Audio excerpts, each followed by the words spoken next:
Well, welcome everybody, and thank you for participating, and welcome Dr. Esper.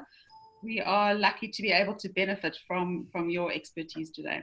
I'm Sharon Rosenbaum. I'm a long-time volunteer for the Jewish Federation of Cleveland, and I'm a mom, a parent of 2 girls.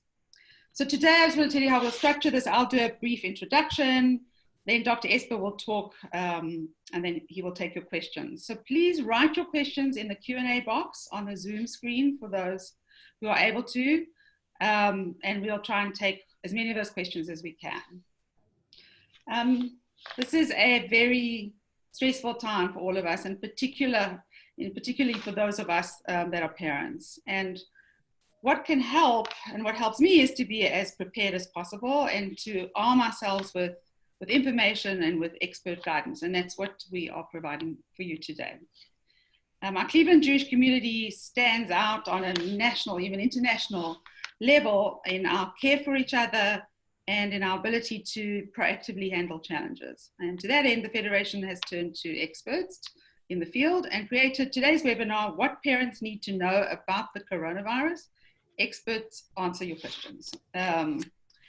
So I'd like to introduce you to our expert today, Dr. Frank Esper. I'll give you a little bit of background. Dr. Esper is a pediatric infectious disease specialist at the Cleveland Clinic Children's Hospital.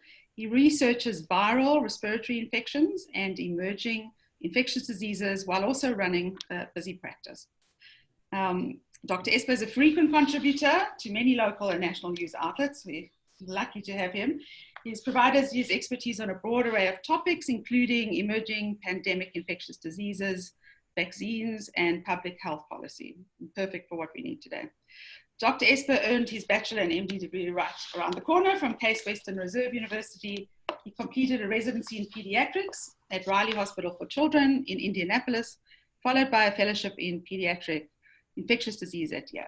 So Dr. Esper, welcome, and thank you for joining us. Hey, it's very good to be here. Thank you very much for having me. I guess, a lot of what I think you want is a question and answer period. And so while you guys are writing down your questions, I want to make sure that I give a little bit of kind of an update during the first few minutes to kind of tell you what's going on, what I'm seeing, what everybody is dealing with, and then spend most of this talking about the questions that you have. There's a lot of information out there. There's a lot of different sources for information out there. There's a lot of different opinions on the same information that may be coming. And our lives have changed over the last week. A few weeks ago, this was nothing more than an invisible virus that, is overseas and somebody else's problem. And all we just saw was a bunch of numbers and what's the big hoopla. But certainly over the last week, it's become a lot more tangible to everybody. And over the last week, it just seems like every day brings something new. One of the questions that a lot of people have asked me, what's the big deal? Why is this virus causing so much problem? And what everybody relates it to is, why is it like the flu, and because they're both respiratory viruses, and we know how bad the flu can be, but we don't do any of this for the flu, although sometimes we do close down a school or two. We don't close them all down. And I think what you have to understand is that a lot of what we do is because what we've seen already happened. And what this virus has shown us over the last few months is that it has taught us what this virus can do in Wuhan, in Italy, and how it can overwhelm a medical system that is unprepared or ill-prepared for this virus. On the cruise ships, when one cruise ship had 3,500 passengers and 700 of them got infected, shows us how transmissible this virus can be in closed areas. And what we are seeing here in the United States, where in elder care facilities like the one up in Seattle, where dozens of people can die within a matter of days, shows us how this virus attacks the most vulnerable. And so it tells us that this virus needs to be given the attention that it deserves. And honestly, I do believe we are giving it the attention that it deserves. Flu does a lot of this stuff. Flu infects more people. It just doesn't cause nearly as much severe disease requiring hospitalization and death. And the problem is that a lot of what we're doing right now, when we talk about the social distancing, which is the biggest thing that we're doing right now, the social distancing and the cancellations of sporting events and removing children from school, removing college students from the universities, it's all there to slow the spread.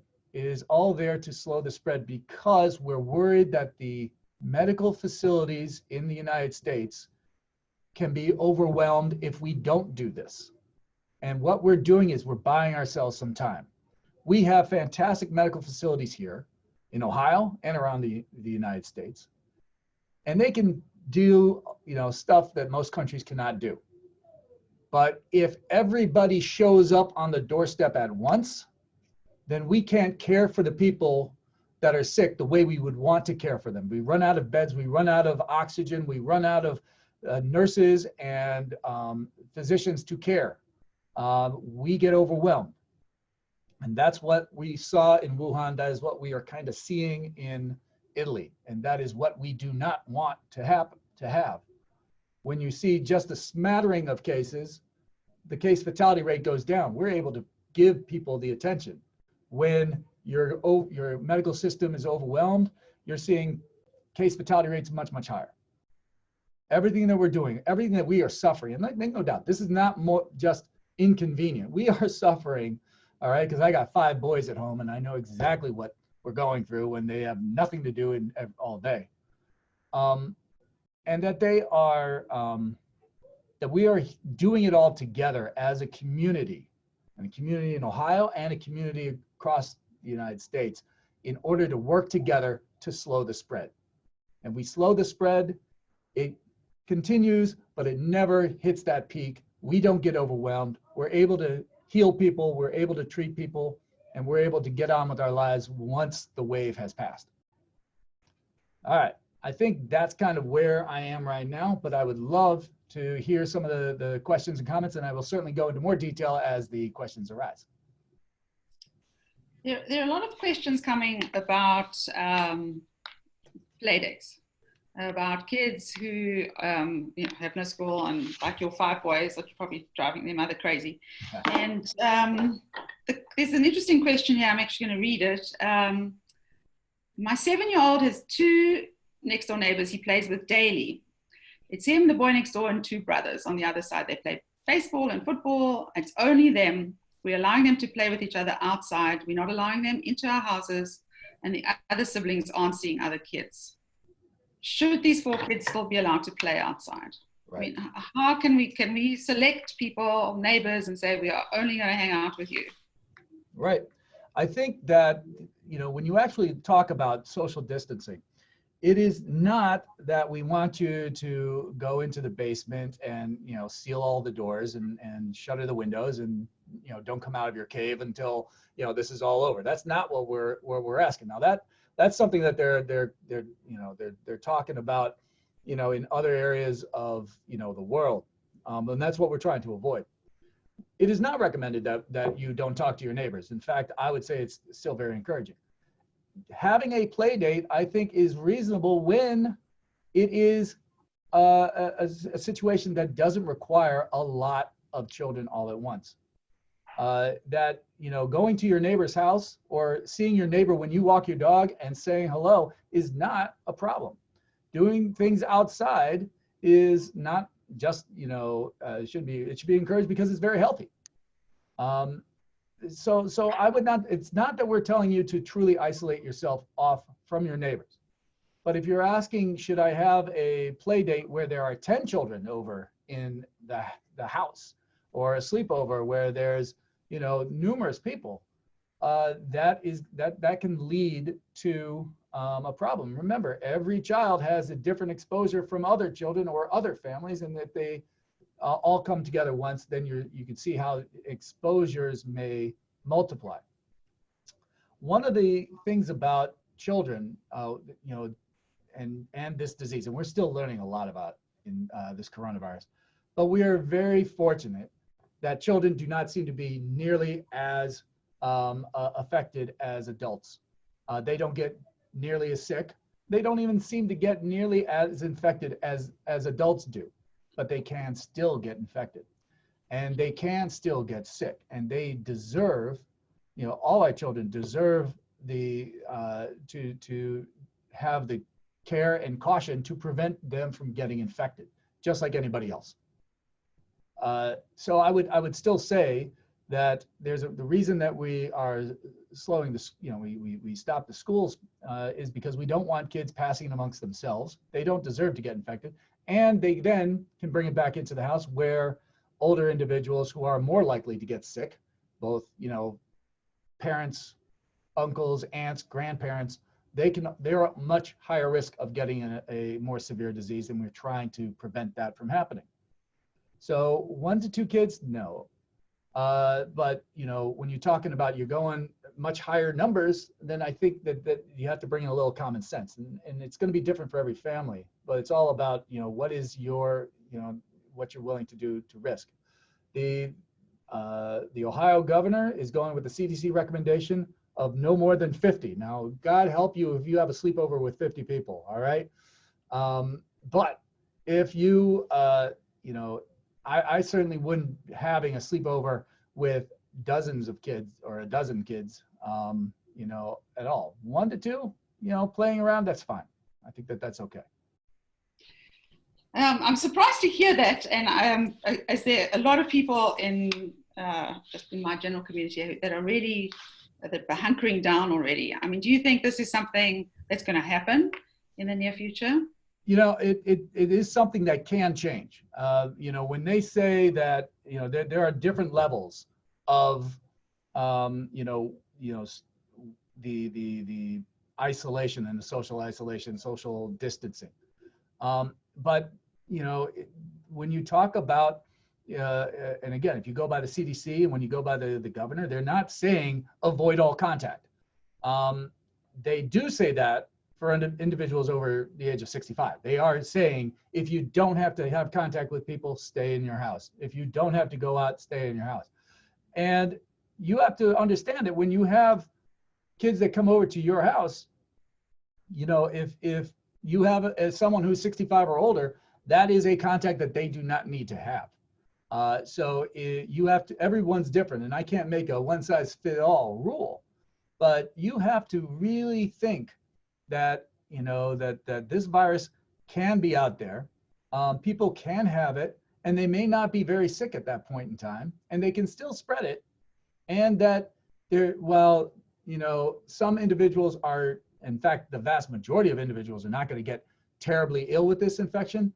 The older you are, or people who have lung problems, COPD, people who have heart problems, high blood pressure, people who have diabetes, that's a lot of people in this country. And those over the age of 60, they can have a lot of problems. And we have to sometimes, as a community, come together and do things that we don't necessarily want to do, or not do things that we really would like to do, in order to protect our neighbors, our community, both people we know and people we don't know. So would you recommend not having grandparents over? At this point, if you have children, should they be isolated from your kids, from your family? I think that within the family, that's not what you should do. I'll be honest, when you get older, you get isolated, you feel isolated. People, isolation and depression in older individuals is a real thing. And while we may want to limit their contact, we don't necessarily want them to completely isolate themselves from the family. And your family should be able to see, other members of your family, especially within the same household, but definitely, other members who you're related to. Now, if that family, though, exceeds 50 people, if that family exceeds, is a huge number, like, what we have like on Thanksgiving and things like that, you may not want to do it all at once. You may have a very, very large family, but maybe you need to break it up into little bits and pieces. And making sure that everybody who, when people are coming over, that they're not having symptoms, that they are not having a cough, that they are not having a fever, that they are not having body aches or sore throat and things that sound like a virus. And if you're inviting your elders over to your house, that none of your kids or you are not having any of those symptoms. It is not doing anyone good. Even if it's not that virus, even if it's not the coronavirus, there's a whole bunch of other viruses out there that can still cause problems the older you get. And you want to make sure that you watch out for all these infections, not just the coronavirus. So a lot of parents want to do something for their neighbors and for their elderly neighbors. And so if you have kids, is it okay to take your elderly neighbors cooked food or groceries? Yeah, it is absolutely okay. There's not any good data that suggests that there is a lot of because people have been asking me, can I receive that package from China, or is it something that's on the surface? Coronaviruses can live on surfaces. At least all the coronaviruses that we've had up to this point, there were 6. They can live for a few hours on the surface, but we don't necessarily know that has enough coronavirus on a surface that it can actually cause an infection. There's a kind of number, it's called the infectious dose. How many coronaviruses does it take to actually cause an infection? It's not just like one little virus can do it. It usually has to be several thousand at a time. And that's not really what we have seen. We believe that at this point in time, most of the people who get infected are because they're in close proximity to people who are sick. So people who are coughing, people who are actually having, people who are coughing, sneezing, and are actively symptomatic. It's not objects at this point. Now, that being said, we're still telling everybody to wash our hands, all right? That tells you that there's still a little bit of contact going on that we're still going to make sure. We still talk about disinfecting your house and things like that, and that's true. But contact doesn't seem to be the substantial way that this virus gets around from place to place. It really does seem to be person-to-person contact. And we've seen that a lot of the cases from China were mostly familial cases. It's not like, and if you think about it, when we were hearing about all the cases, it's not like these are people who caught it on the plane. It wasn't people who were in the same taxi for the most part, or Uber. It is generally families and clusters of families, because they live in such close proximity, that are all getting infected together, not that it's actually, from casual contact.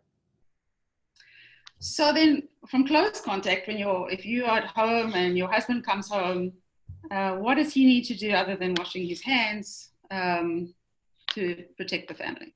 Well, I can tell you that at my house, the soap and the sink and the alcohol-based rubs are all there right at the front doorstep. You're not even allowed into the house. We also take off your shoes. You got to do that. I change my work clothes. Right now, I'm the only one who's, for the most part, really leaving the house. And so for me, I wash my hands, I change my clothes, and then, I go ahead and hug everybody and ask them how their day was. And someone who's not in the medical profession? It's even so. I would still say that this is a virus that's in the community that you can get exposed to. I agree that it does. You can get exposed to it. Most of these clusters, as I said, were in the family, but they got into the family somehow. So anybody can get it, and from their work or from ordinary, everyday life. We should be washing our hands as much as we can. And I would say the best thing you could do is washing your hands. And the second best thing you can do is when you do feel sick, if you do feel sick, that you try to, limit your contact, not just obviously at work. You shouldn't be going to work if you're feeling ill. You shouldn't be going outside if you're feeling ill, but you also may try to limit your contact within the household itself. Find a room if you can, that will be your room until this illness goes away. Have your own bathroom if you can. And if you can't, make sure that you disinfect it, and have one primary caregiver if that works out. Not having everybody care for a person who's sick at this point in time, but actually just having one person who's dedicated to the care. That will help limit the spread within the household of that virus as well as every other. That's good advice. When my husband comes home, I'm having him take off his shoes and clothes and run around the neighborhood. That's right. So there's some questions about what you can do to kind of boost your kids' immunity. Does it help to keep them on vitamin C and D? What medicines should we stock up on? Yeah, that's a great question. So again, we're still learning a lot about this particular virus. There are a lot of home remedies that people have used for other types of viruses in the past, for colds and flus, and people talk about vitamin C, they talk about echinacea, they talk about zinc, they talk about elderberry. All of these have, kind of, for the most part, don't have a lot of science behind them, but they have certainly a lot of people who swear by them. I have not seen any that have caused worsening of symptoms, with the exception of there was one report out of China where they said elderberry may be leading to worse symptoms in older individuals than those who weren't using elderberry. But from a zinc standpoint, from a vitamin C standpoint, they may not help, but they generally don't hurt. For children, generally your immune system is more than enough, and your immune system is actually just fine. It's the adults that seem to have more of a problem, and it's really not a problem that it's their immune system that's actually causing the issue. It's their immune system is what's called a hyperinflammatory response. A cytokine storm is actually what's going on. The virus infects them, it gets into their lungs, it causes a pneumonia, and that leads to this hyperinflammatory response and a cytokine storm, and the whole body is affected. It's basically your body's immune response is trying to kill this virus so much that there's so much friendly fire that it's not killing it's killing the virus, and it's killing everything around the virus.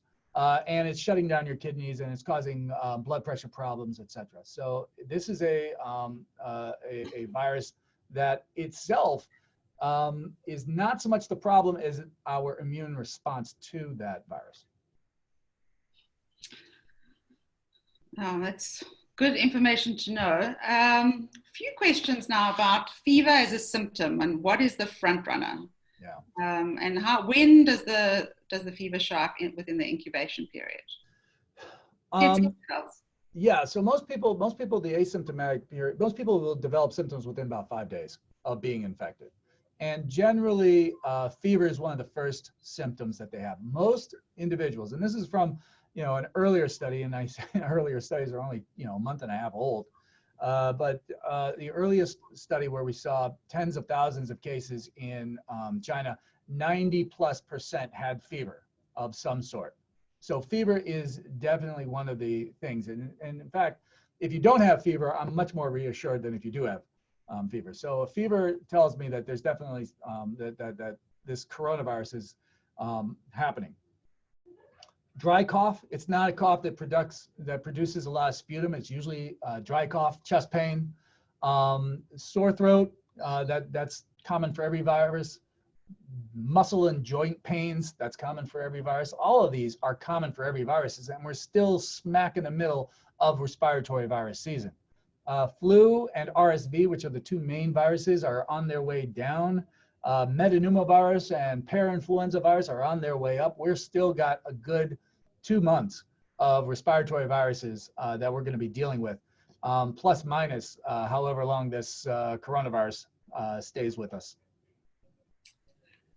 So I want to go back to play dates, because I'm seeing about a few questions of many people saying, listen, we should get ahead of the curve, and we need to prevent the infectious spread, blunt the curve right now, and not have play dates. You can do that, and I'm not saying that I can't tell you what you should and shouldn't do. And I'm just letting you know that the government hasn't said that this was necessary at this point. It may become necessary. And if you really want to prevent exposure, then you need to limit your contact. And the more you limit your contact, you limit your risk, and you limit the chances. But to everybody, that's a little different. If you're asking me, am I limiting the contact with my, my 5 kids? The answer is yeah.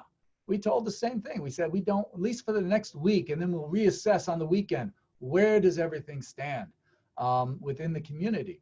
But I did, they're not in school, and honestly, they're definitely not going to any sleepovers, and they're definitely not having any play dates.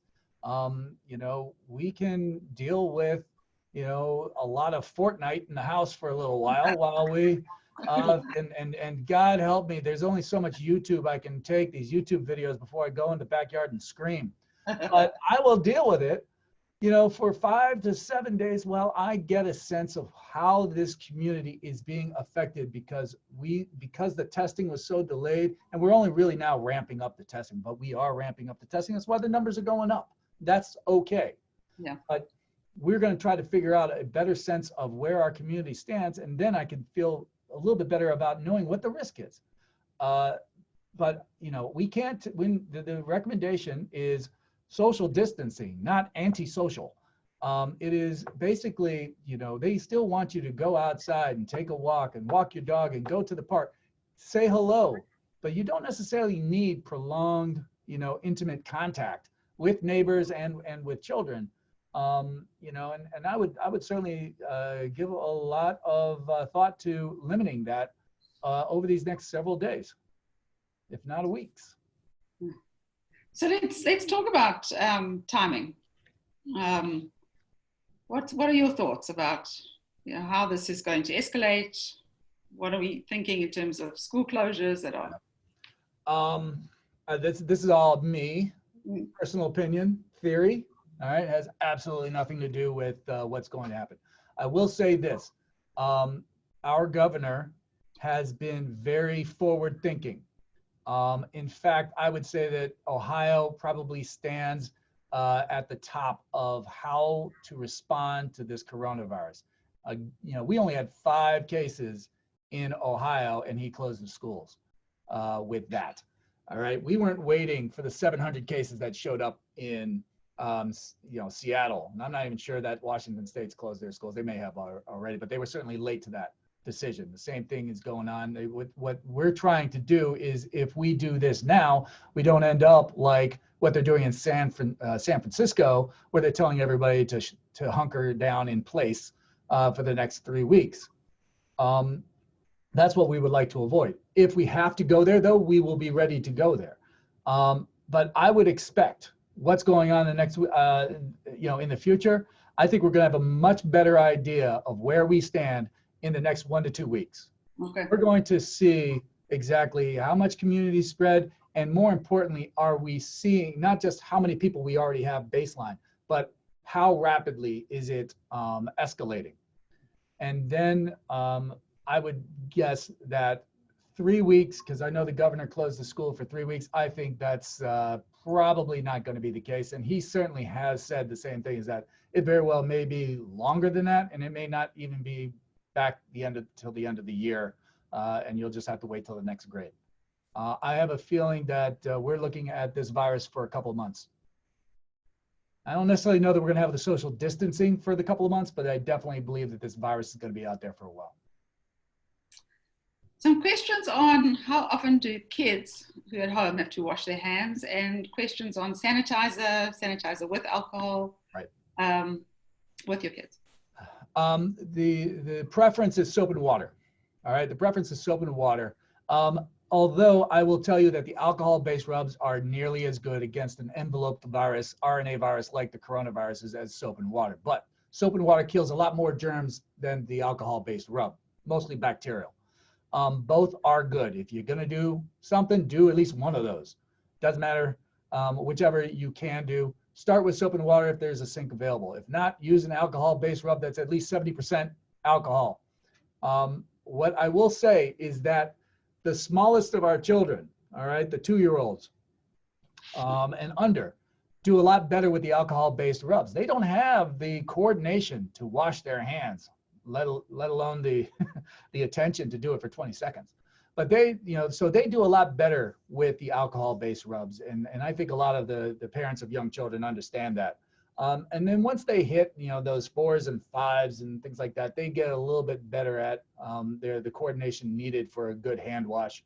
And then you can start working on that. But anybody over that age, the older children, the adolescents, they should be using soap when that's available. And if not, then having the hand sanitizers. So there are several large events that come up in the Jewish calendar. The one is every Friday for Shabbat, and so your advice on that one. And then Passover is just a few weeks away. People plan to travel, people plan to congregate in larger groups. Any advice? I have a feeling that you're going to hear something from the governor about those. All right. Again, he's been very forward thinking as he says it, he's on offense against this virus. He's not playing catch up. He's not waiting for problems. He knows Easter is coming. He knows Passover is coming. He knows what the calendars hold for people who come together, and he will be addressing those. I believe he will also be asking people to restrict their interactions during these times. But I do believe that he's right now talking with the leaders of communities and reaching out to those communities to understand, what options they have and what needs they have. I don't want to speak for the governor, but I certainly know that this is he's not oblivious to this fact. Also talk to your local governments, all right, the mayors and your community leaders within your own towns. They may also have some recommendations and some options for what to do. So I would guess though that as again, unfortunately the virus doesn't take a holiday. The virus doesn't, works as much on Sunday as it does on Thursday. And if we give it the chance to spread, it will take that chance, holiday or not. There are reports also that ibuprofen in France, I think, is actually harmful during this, which is, it's like my Windex, Listen, I saw that same report, but I have not seen any study. I saw that it was recommended by one of it was tweeted out by one of the leaders in France. I'm not sure exactly whom. Yeah. But I didn't necessarily see any information behind it. And we have not certainly seen any problem in this country, nor was any reported in the 80,000 cases in China about the use of ibuprofen. Again, we are learning a lot about this virus. And so when we hear something about that, we look at it. But no one has made any recommendation, and I certainly haven't, about restricting use of ibuprofen. Honestly, ibuprofen works better in the older age groups. Tylenol works okay, but it's better usually when you're under the age of 1. Yeah. Generally, though, ibuprofen has not been shown to have a deleterious effect with other viruses, including coronaviruses. But it's something that we're going to be looking at, and if they show us their study, I will absolutely change my tune as soon as I hear what's going on. We have a saying in science, it says, "In God we trust, all others must provide data." And so, show me what you've got that says that we need to prevent this. Now, certainly ibuprofen, like any medicine, including over-the-counter medicines, can have side effects. People who have kidney problems, all right, may have to watch out for the use of ibuprofen, just like somebody with liver problems should watch out for the use of Tylenol. And so you could talk to your doctor as to whether or not you should restrict your ibuprofen or your Tylenol. But certainly just based on this virus, it's something we're looking at, but it is not something that we're recommending stopping ibuprofen. Can I ask about people coming into your home? So you're restricting your kids from having too many play dates, but you have a housekeeper who comes in, you have a painter who's coming in. Yeah. Do we need to keep a distance? Should we stop people coming into our homes? What's your recommendation? I could say that again, life is still going on, and you could ask things to be delayed for if there's painting that needs to be done. Does it really need to be done now? Or is it, you know, if you're getting your house ready for sale, maybe that's the reason. But if you're don't, then that may be something that you could say, well, maybe we don't need the painters in for that. Well, who has help with, someone comes in to help with the kids? Yeah, you know, we've got, I have our own nanny, and our nanny comes into our house and she is still there. I mean, unfortunately, childcare is one of the big consequences of this response to this virus. All right, no schools, no daycare, you know, and while works, you know, everybody's, you know, job is a little bit differently. I think most work is understandable to people's childcare needs, but it's not like they're shuttering every business out there. People need to work, people need to get paid, and if they don't, then they really fall into financial problems. So if you have a nanny or someone who comes over, then you just have to make sure that they have been, you know, in feeling well. If they have symptoms, you don't want them in the house. Yes. If they're having fevers, they're having chills, or they're having muscle aches or coughing, you don't want them in. And that's just the same rule as we did with family members, okay? And certainly if your children, and this is another thing, if your children are feeling cough or having fever, you should invite them in for that. You don't want to expose this individual to your children if they're under, if they're feeling sick either.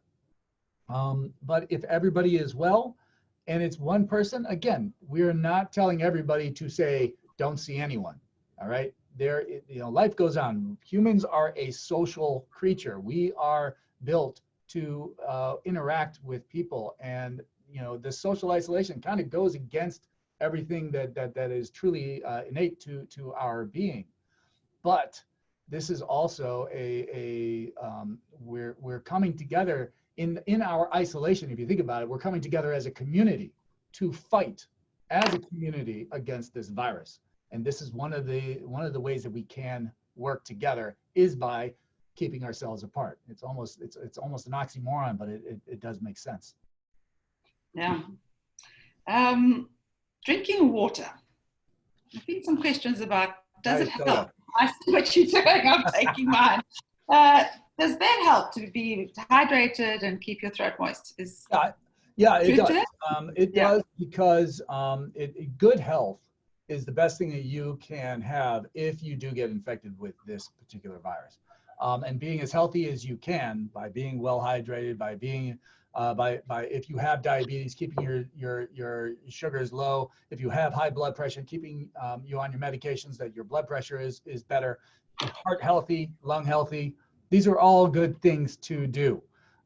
There is no one medicine that prevents this infection, though. There is no one medicine that you could say, take this and you won't get that. No, that's not the case. But if you keep yourself hydrated, that's definitely one thing that you can do just for as an overall good, healthy body in preparation for the possibility that you could get infected. So let's talk about pregnancy and breastfeeding. Okay. So for the moms right now, what should they, how can they keep themselves healthy? What should they be doing if they're breastfeeding, looking out for? All right. Great. We just had a call with the Centers for Disease Control on this. I want to say it was on Thursday, and they presented their data. We got data on that in China. A small set, but there were 34 women who were pregnant, and who were affected by this virus. Of them, they didn't have any higher mortality than the normal population. So they weren't at higher risk. Now there are certain times in certain viruses, the influenza virus is much higher risk for a pregnant woman. And pregnancy is considered a relative immune suppression. So again, just because you're pregnant doesn't mean you're going to get worse, but you still can get bad infection with this virus like everybody else. They did not see any evidence of congenital transmission of this virus from mom to baby. We call it vertical transmission. There was some big questions about that early on. That just does not seem to have panned out. We have seen newborns infected with this virus. We've seen several newborns infected with this virus. Many of them do fine. Some of them get very sick, just like everybody else. We don't want anybody to be infected if we can avoid it, whether they're pregnant or not. We tested their breast milk for evidence of this virus. We did not see it. So it is okay to breastfeed while you are, it is okay to breastfeed. Now, if you are infected, if the mom is infected, Yeah. and delivers a baby, and a healthy baby, it is still recommended that we isolate the baby from the mom, because the baby, if there's close contact with mom and mom is having symptoms and mom is coughing or mom is having fevers and things like that, mom can pass the infection to the baby. And so we would still recommend that the baby is isolated from mom until mom's symptoms have improved. But mom can still pump her milk, and we can still feed the breast milk to the baby. So that is breastfeeding by itself of mother's breast milk is not something that has to stop, but we can't have the baby to the breast because it's just too close contact if mom is having symptoms. Okay. That's actually true with the influenza as well. So it's basically the same thing that we would do for the influenza. You can't give the baby influenza if mom has influenza. So there's obviously rumor that there are combinations of drugs that have made it better in South Korea, and a vaccine. People would just like to know where we stand at this point. So the first thing we do when you deal with this pandemic, it's not like we had that we knew this was coming. It showed up in December and has been it was held in check for as long as you could in China, and then it's now out. The first thing we do when you have a pandemic is you look at every drug you've got already to see if anything that already exists works. You just can't build a new drug from the ground up. It takes decades sometimes for new drugs to be created that way. No, what you do is you take every drug out of your warehouse and figure out whether or not anything has an antiviral activity. And we did that, and we had several possibilities. But in addition to that, we had medicines from the first go around with these coronaviruses. So back in the 2003, when the first SARS showed up and it spread around the world, thankfully not nearly as bad. It was much more aggressive and it had a much higher case fatality rate. But it scared enough people, including the Centers for Disease Control and the National Institutes of Health, that we gave money, say, guys, find us a medicine for this infection. And even though, and thankfully, SARS never came back. It was a one-hit wonder. It showed up in one respiratory season and then disappeared, and thank God we don't want it back. This virus, the current virus, is very closely related to the first SARS virus. And so the first thing we did is we went back to that repertoire of medications that we planned out for if SARS ever came back. And we said, what about this SARS-2? And how well do they work? And there were several that work well in a petri dish. And when MERS, another closely related coronavirus, we had some that worked against MERS in the primate model. And so those are where we stand, and we're trying them. There's several medications that are currently being tested. The biggest one is remdesivir. And remdesivir is a medicine that was created for SARS and works for MERS, and actually works against Ebola as well. And so it's been developed over the last 10, 15 years and has activity, at least in the petri dish, against this coronavirus. And so we are now testing it, and we are in the middle of testing it both in China and here in the United States. We expect to have some information, the first information about this, how well this works, in the next couple of weeks. And so we're going to hear about that. There's currently some medicines that are already approved through the FDA that if we get someone who's really, really sick, we will talk about trying some of these medicines, one of which is Kaletra. The other is a medicine that we use for a parasite, but also has antiviral properties, hydrochloroquine. Or we get compassionate use for this remdesivir, and we can apply to the company, and we have applied to a company for very sick individuals so that they can maybe get this medication off study, just to as we basically try the kitchen sink in order to save people's lives. Mm. More questions on kids and talking to kids and their anxiety around it, and what could you say medically that we could tell our kids that would be reassuring, or tell them to take more care? Yeah, listen, let's be honest. The anxiety is out there. The fear is real. Yes. Sometimes the fear of this virus is even worse than the virus, especially right now when we don't have a lot of virus, at least within our community to this point. And everybody's lives have been upended, all right? Especially the children. I mean, the children's lives, just like we go to work every day, children's job is to go to school. The children's job is to be that social, small child or large child, to go in and see, their friends, and to see other kids and do things with other kids. And they're not doing that right now. And we're telling them it's bad to do that, even though we know it's not bad. It's just bad right now. And while it is reassuring to me, and it's reassuring, I think, to a lot of people, that thankfully kids are not as affected as adults are. I mean, you imagine the fear in the country if that was not the case. If the kids were dying, it would be a terrifying situation, and thankfully that is not happening, nor do I expect that to change. But talking to them and making them understand, it depends on the age of the child, but kids are not dumb. I've certainly been working with kids for my whole career here, and I know that they get things even when we think everything's supposed to be, unicorns and rainbows. They understand a lot of things that are happening. And they don't necessarily need to be told every little detail, but they do understand there's a bad virus out there, that this virus makes people sick, but it doesn't make kids sick.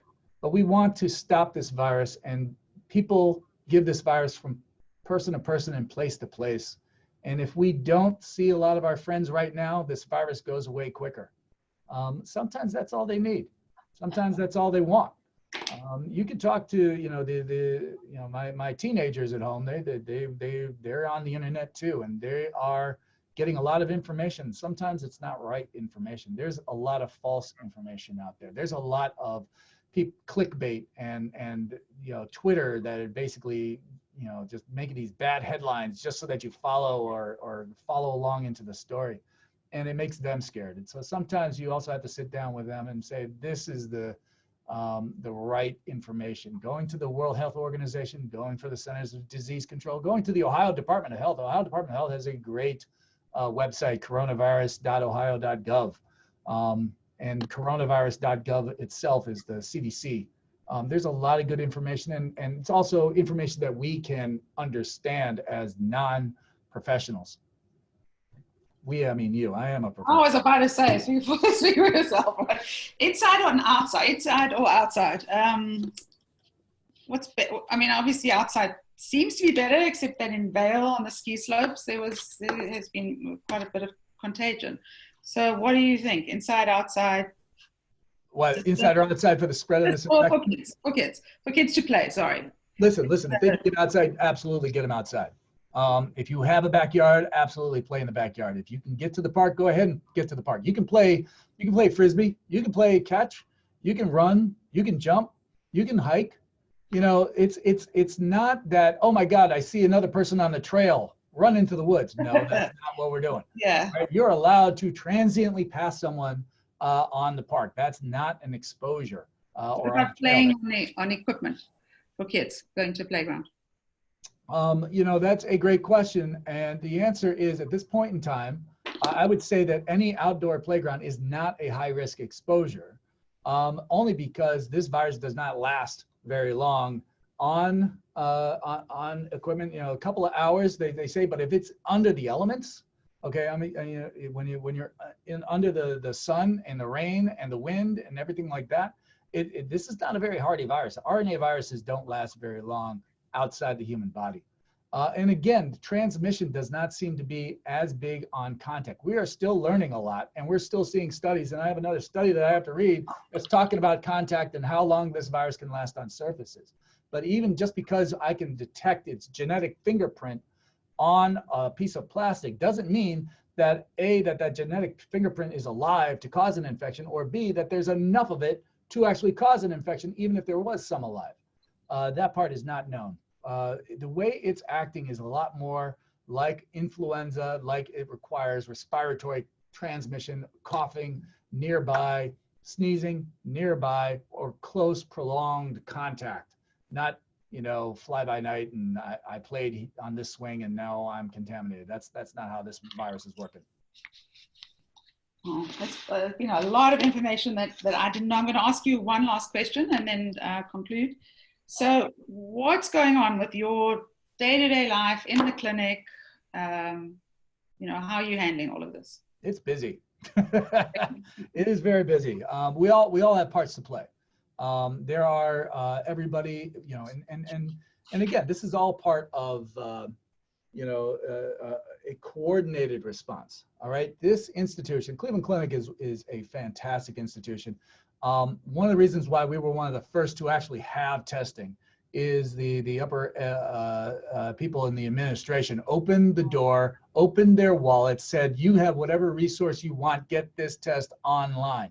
And we got all the information that we needed from the Centers for Disease Control. We were able to reproduce their testing, and we were able to get it online to 500 tests a day when everybody else was like, you know, we can't get any testing. We got 500 a day churning through. We'll hope to get up to 1,000 by the end of the week.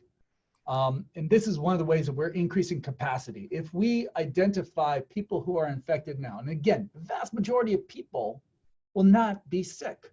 They'll have some symptoms, but they're going to be just fine. But this virus, and for what we're seeing, every time you have an infection, you can spread it on average between 2 to 3 people. And then those 2 to 3 people spread it to 2 to 3 more. And those 2 to 3 more spread it to 2 to 3 more. So one person can lead to 27 infections over 3 generations, up to 27. It tells you that if you identify them early, you don't have to deal with those 27. And then each one of those 27 leading to 27 more over 3 more generations, et cetera, et cetera, et cetera. That's what we're trying to talk about. When you talk about flattening the curve, we are talking about identify early, keep them and keep everybody who, whether you're tested or not, if you're sick, keep yourself home, prevent that spread, because if everybody shows up on our doorstep at the same time, or everybody calls in sick from the fire department at the same time, or everybody calls in sick at the grocery store at the same time, things don't work. And so by keeping ourselves, and I don't want to say isolated, but distanced from others, and keeping our families distanced from others until we figure out exactly when this wave is going to hit and how high it's going to hit. This is one of the things that we can do to prevent that wave from being so high and lasting so long. Thank you. I certainly feel more prepared and confident, and and understand what I can do to make a difference here. So for all our participants, thank you. If you have other questions, for sure call your pediatrician or doctor. And if you have questions about the resources offered for you from the Jewish community or the situation you're in, please call our confidential information referral helpline, Access Jewish Cleveland, which is 216-292-4363, and you can find it on the Cleveland Jewish Federation's website under Access Cleveland. Thanks everyone for joining. Keep healthy and safe, everyone, and thank you very much, Doctor. Thank you, Sharon. Thank you, Dan.